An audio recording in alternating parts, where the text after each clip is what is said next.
Welcome to EduLab. Today we are going to begin the part 2 for the same chapter, chapter number 16, Economic Liberalization and Globalization. And this is for 10th standard Gujarat Board GSEB. Now we will discuss World Trade Organization WTO. अब ये पूरे world का जो trade होता है वो ये organisation है, पूरे वर्ल्ड का ट्रेड ये ऑर्गेनाइजेशन देखती है. कोई डिस्प्यूट होता है तो भी देखती है. अब ये वर्ल्ड ट्रेड ऑर्गेनाइजेशन बनाया क्यों और ये कब बना, let's discuss that. Why it was form.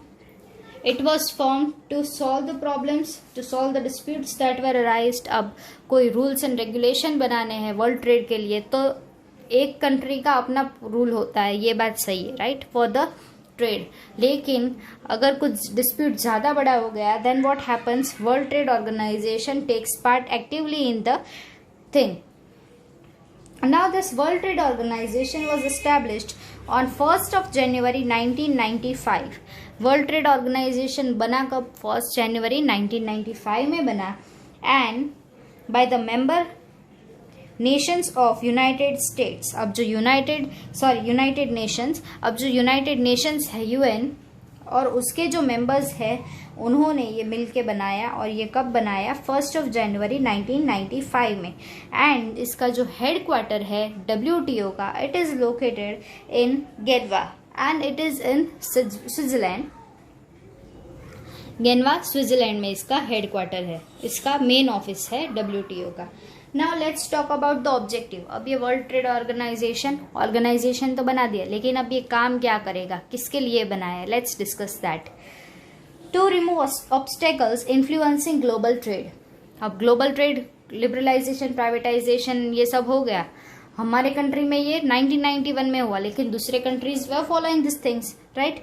But अब कोई डिस्प्यूट हुआ या कुछ हुआ या कोई ऑब्स्टेकल आ रहे तो WTO उसके लिए काम करेगा. The objective was to remove obstacles influencing global trade. जो ग्लोबल ट्रेड करते लोग उसमें कोई ऑब्स्टेकल अगर आते हैं, कोई रुकावटें आती है, so to solve out them this WTO was established to remove protection policy given to industries of country for foreign trade. अब जो प्रोटेक्शन पॉलिसी कंपनीज को मिली थी, कंपनीज को प्रोटेक्शन पॉलिसी मिली थी, उसको हटा दिया गया for foreign trade. To coordinate with global trade policy and economic policy. To coordinate global trade policy and economic policy.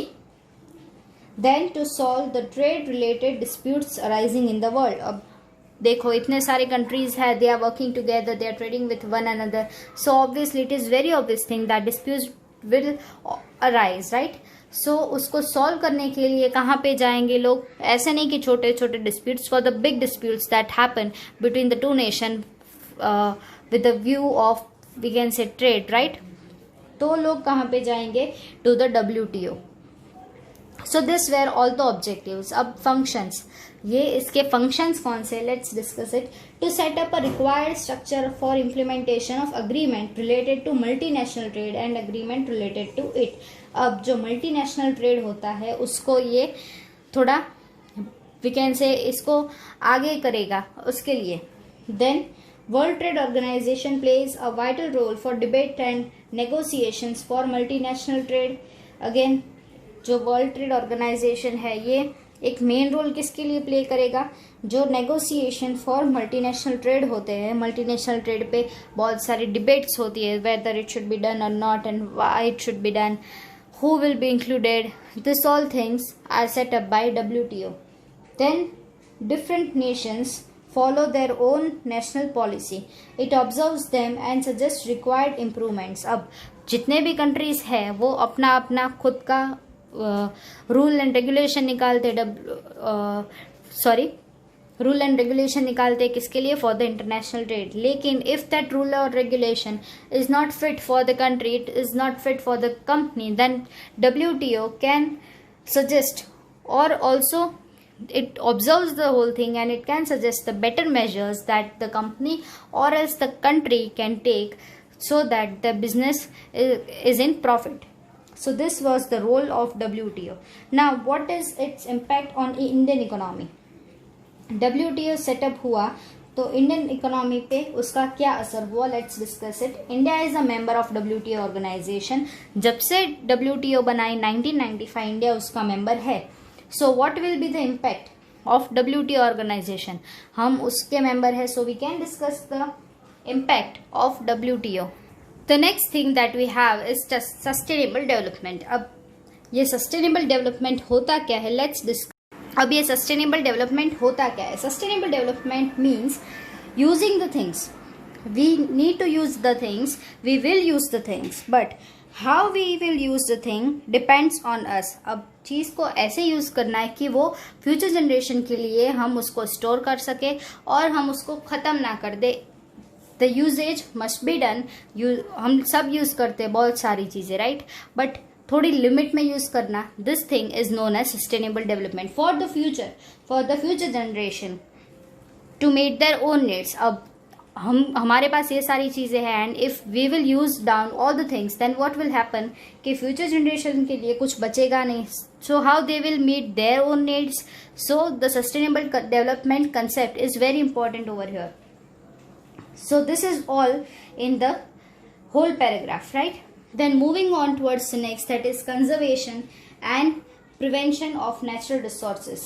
अब गवर्नमेंट ने भी बहुत सारे स्टेप्स लिए हैं as well as human beings, जो सिविल बींग्स है, हम लोगों ने भी बहुत सारे ऐसे स्टेप्स लिए हैं. कौन कौन से लिए हैं?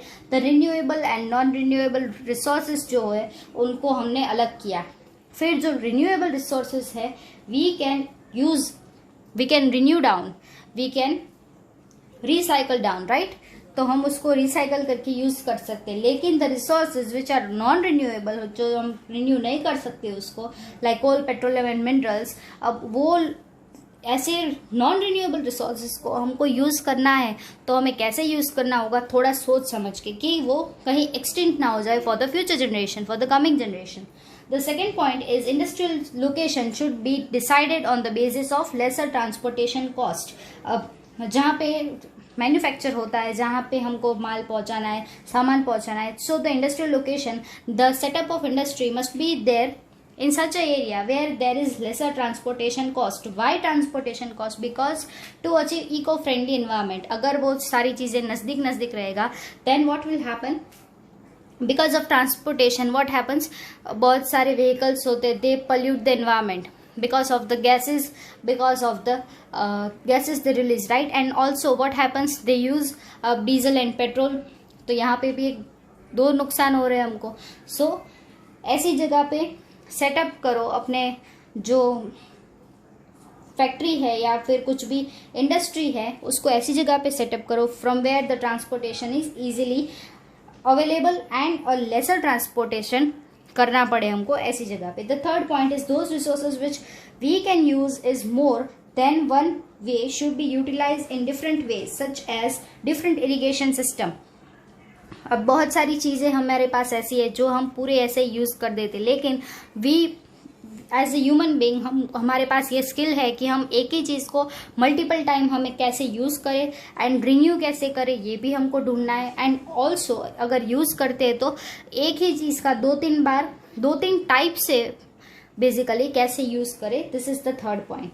The fourth point is the natural resources should not be wasted. Natural resources जो है they are limited, they are not unlimited, right. So they should not be wasted and control should be laid upon the unplanned disposal and industrial waste. अब जो poisonous chemicals होते हैं, ये सारी चीज़ें जो industries बाहर ऐसे ही waste छोड़ देती है, what happens, it creates a lot of harm to the environment, also harm to the human beings. So this should be avoided and government should take many steps on it, and government has already taken. The fifth point is stress should be laid on use of conventional energy resources such as solar and wind energy. अब energy हमको use करनी है तो कैसी energy use करो? Solar energy जो हमको मिलती रहेगी till the life is there on the earth, till the earth exist. Solar energy हमको मिलती रहेगी because we get it from sun. And the wind energy, wind obviously जब तक अर्थ है तब तक विंड आता रहेगा. So develop the machinery, develop the vehicles in such a way, develop the technology in such a way that this solar energy and wind energy, we can use it maximum, and we can take maximum output from it, as well as we can achieve many things in economy also. We can uplift our economy also, we can uplift our living standards also, and we can also save those things. We can also save petrol, diesel and all those things for the future generation, and use down this two thing, that is natural resources, that is solar and the wind energy. So this was all about it. The steps taken to protect environment. So what are the steps taken to protect environment? The Earth Conference. First time Earth Conference कब मिला था? In year 1972 at Stockholm in Sweden. Sweden में Stockholm करके जगह है, वहाँ पे the Earth Conference was organized for the first time in year 1972, and as the name suggests, it was obviously organized to protect the environment. Environment के awareness के लिए, environment को सेव करने के लिए it was organized. There after time to time this meetings were organized, right. एक बार organize करके रख दिया ऐसा नहीं, after time to time this meeting organizes, right. So what can be done? Information about pollution condition of different cities of nation is presented. What is done there? जहाँ पे pollution कितना है, कौन सी सिटी में कितना है, कौन से नेशन में कितना है, this all things the data is send their. जैसे कि हम देखते हैं कि दिल्ली की जो एयर है that is very foggy, that is very dusty, right, we all know. तो वो डस्टी क्यों है? और जहाँ पे वाटर पॉल्यूशन होता है, फैक्ट्रीज करती है, तो वो क्यों करती है? This all things are shown in news, right. So this really harms the environment. The second point is central and state pollution control boards have been established to control pollution. अब pollution को control करने के लिए एक centre ने भी अपना board बनाया है, अलग से डिपार्टमेंट बनाया है, एज वेल एज जो स्टेट है, स्टेट गवर्नमेंट ने भी अलग से एक डिपार्टमेंट बनाया, एक कमिटी बनाई है, we can say. 5th June has been celebrated as World Environment Day in the whole world. अब एनवायरमेंट को बचाना है तो एक डे भी उसके लिए अलग रख दिया. 5th June is declared as World Environment Day. And in India, government passed Air Pollution Control Act. Air pollution नहीं करना है, एयर पोल्यूशन जो फैक्ट्रीज करती है उसके ऊपर एक थोड़ा लिमिट रख दिया गवर्नमेंट ने since year 1851. The 5th point is international agreements have been signed for deterring level of ozone, disposal of nuclear waste and maintenance of biodiversity. अब जो न्यूक्लियर वेस्ट होता है that is really very very harmful for human beings as well as for the environment. अब उसको कैसे dispose करना है उसकी भी अलग से गाइडलाइंस आती है. And the ozone layer depletion we all know because of the CFCs, right, chlorofluorocarbons, depletion हो रहा है ओजोन लेयर में. सो उसको भी रोकने के लिए this government protection this environment protection is working, and our government is also working on it. So it is our duty, it is our moral duty as a responsible citizen to protect our own environment. So here we end this chapter. If you have any kind of doubt, if you have any kind of suggestion, you can write down in the comment section. If you like the video, hit a like button and do subscribe us for more upcoming updates. Thank you.